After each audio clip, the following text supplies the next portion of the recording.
Hello and welcome to this video about Lighting Designer Autofill, which is a new script product for DAZ Studio. This particular product is going to allow you to light your scenes quickly and with accuracy. So the very first thing that I'm going to be doing here is using a scene that I've already set up using Monique 8, and it has a plane that is going to have a simple cutout opacity mask of a circular gradient in order to create a seamless blend between this and a background that I've already applied using a preset that comes with the product called Studio Lighting Base. What this is going to do is it's going to change some of our render settings that you can find over here under tone mapping. It changes the EV to 6.5, which is good for studio lighting. And the normal default value, by the way, for EV is 13. So that gives you an idea that this is much lower. It's about half of the standard value that you get for EV. What that means is that the lower the value of the EV, the more sensitive the render is to light. And in the environment render settings, you can see here that we have an environment map that's also loaded as part of this preset that is going to give us an environmental lighting studio base. So what that looks like, if I come over here and I switch to NVIDIA Iray, and we wait for that to load, you're going to see that we have a very ambient sort of level of lighting for the room. There's no distinct light sources, and what we're going to be seeing is a little bit of reflection here on the ground thanks to that plane, but it's going to transition seamlessly into sort of an infinity curve that you would find inside of a studio lighting setup in the real world. All right, so this is basically my starting scene, and what I want to do is I want to light this. The way that we're going to be working with this particular script is we need to select a polygon. And if you're not familiar with what that means, we need to come over here and just switch over quickly to wire texture shaded so that we can see the polygons in the scene. And you can see all of these square shapes. This is what makes up our objects when we're working here in DAZ Studio.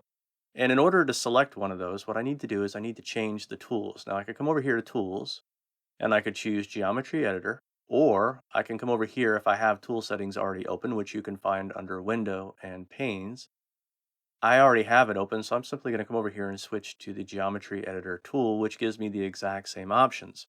Now, once I'm in that tool, you can see the top buttons up here give us the mode that we're going to be working in, but I can also use the right mouse button click in the viewport.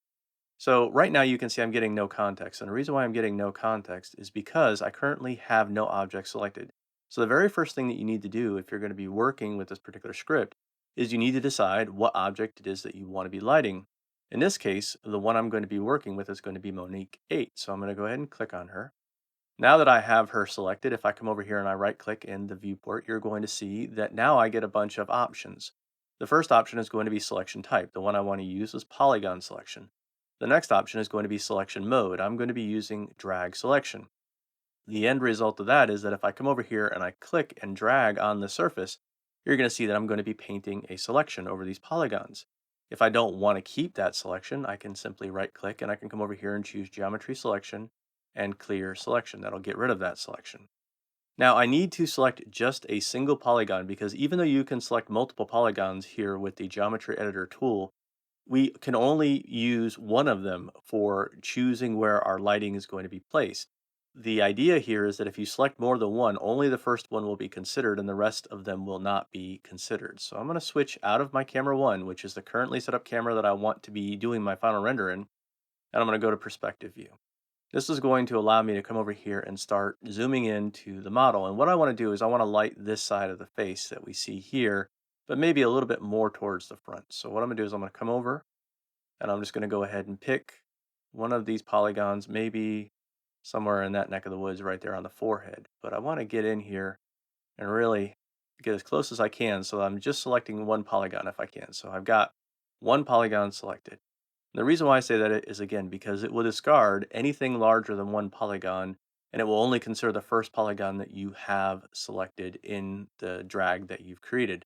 This is much easier to do if you're facing the polygons head on, whereas if you're coming at them from an angle like the side of a grazing angle, you can accidentally select more than one polygon and you may not necessarily get the placement of the light that you want. Once I've done that, I'm just going to simply come back over here to camera one, which is the view, and you can see I still have that yellow polygon selection that you can see right there. That's indicating that I'm able to now start up Lighting Designer. So I'm going to come over here to my Lighting Designer folder, and you can see there's a plugin here at the bottom called Lighting Designer Autofill. And what I want to do is I want to go ahead and double click this to launch it. But before I do that, I want to switch back over here to iRay.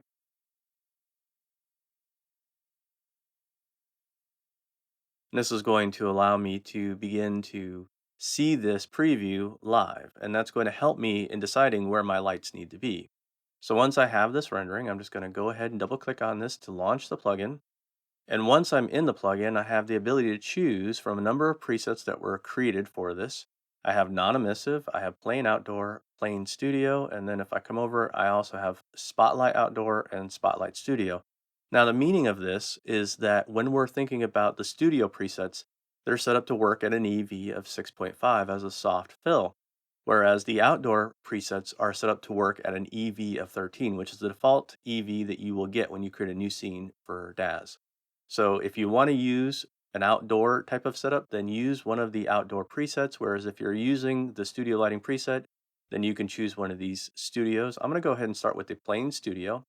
And if I scroll down here a bit, you can see there's actually names on these presets. And you can see that there's a number of different presets in here, including we have over here a ghost light, which is not going to create any reflections. So if you're looking for a ghost light, there's one already built into the plugin.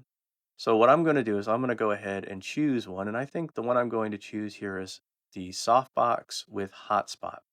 Now, what's going to happen is that this is going to be created at a specific distance. The distance is controlled here by this distance slider. So when I click this, we're going to see that this is going to be added to the scene. It'll take a second for iRay to catch up with that. But once I have that in the scene, you'll see that we're now getting light on the face. And I can actually see the plane over here in the viewport just slightly off camera, which is pretty much exactly where I want it. If I wanted to, I could come over here and change the distance slider down a bit until I get a little bit closer to the camera frame. Something like maybe around there. That might be a little bit too little. No, that looks okay. I'm just off camera still, so that's just about where I want it to be. The closer the light source is to the subject, the stronger it will be.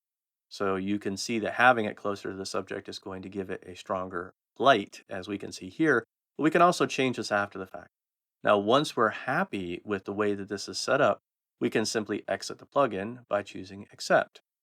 So now I've created my first light in Lighting Designer. Now, in order to continue on, what I'm going to do is I'm going to switch back out of this. I'm going to come over here to Hidden Line so that I can just view the polygons for a second. I'm going to switch back over here to Perspective View. And you can see that I've currently still got this selected, so I'm just going to right click and choose Geometry Selection, Clear Selection. And I'm going to go ahead and switch over to the back side because I want to go ahead and stick a light on her back side as well. And something up in this shoulder range, something right around here. So maybe right there. I'll select that polygon. Then I'll go back over here into my camera one. I've got that selected. You can see that would be very difficult for me to select from here, but I can easily do that by simply switching over to the perspective mode. That's the reason why I did that. Now again, in order to see this in real time, what we want to do is we want to come back over here to NVIDIA iRay. And then once that's loaded and it's rendering, then we can go ahead and choose Lighting Designer again.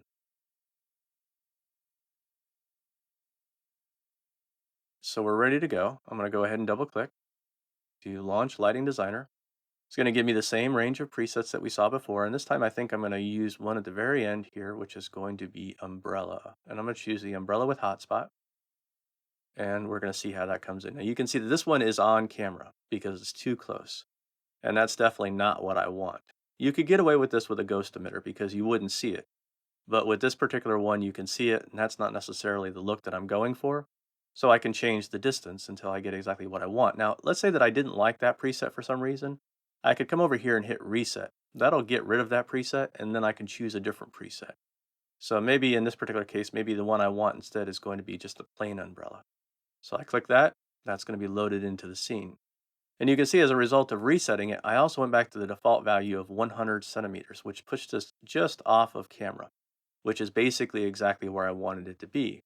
So now I've got a light that's shining softly on her back, and I've got a light that's shining a little bit stronger on her front. And really, it comes down to the distance in these two lights.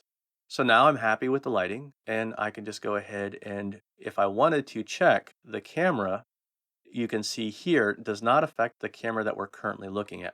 What this is doing is this is allowing us to be able to check the scene to see if we're having our lights intersecting any other geometry or creating any problems where maybe there's more than one light or something like that. And we can choose the latitude in degrees or the longitude in degrees, and we can just move those sliders to sort of move around either above or around the object. And we can also simply choose the radius to zoom out like so. And you can see I can quickly and easily see what I have in the scene in terms of the position of the lights and how they look and what they're doing. And then when I'm happy with that, I just choose reset camera. That'll take me back to my normal scenes view so that I can just continue deciding whether or not this is the right preset. Now, maybe I'm not happy with this particular one, so I'm just going to choose reset. And that gets rid of that preset. And maybe I'll choose a different preset. So maybe I'll choose, in this case, I'll come to the very beginning and I'll choose the beauty dish. So you can see I have a regular beauty dish. I'm just going to click that. That's going to come in it again at 100 centimeters.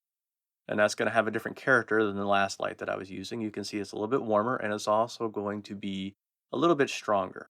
All right, not a lot, but just a little bit stronger. And I think it accentuates her skin a little bit nicer. So I'm happy with that. I'm going to hit accept.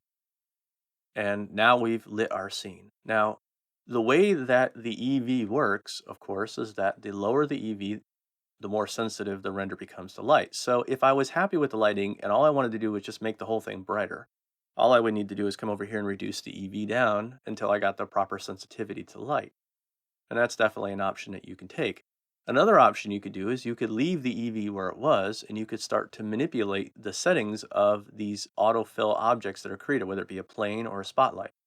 Now, I'm going to go ahead and have a separate video that's going to talk about manipulating the settings of those two in order to get the types of objects that you want in terms of the power of them. But for right now, I'm just going to come back over here and set this back to 6.5 so that we're not going to be messing with the EV for right now. And I'm going to go ahead and just take us out of iRay so that I'm set up to begin talking in the next video about the material settings for these autofill planes.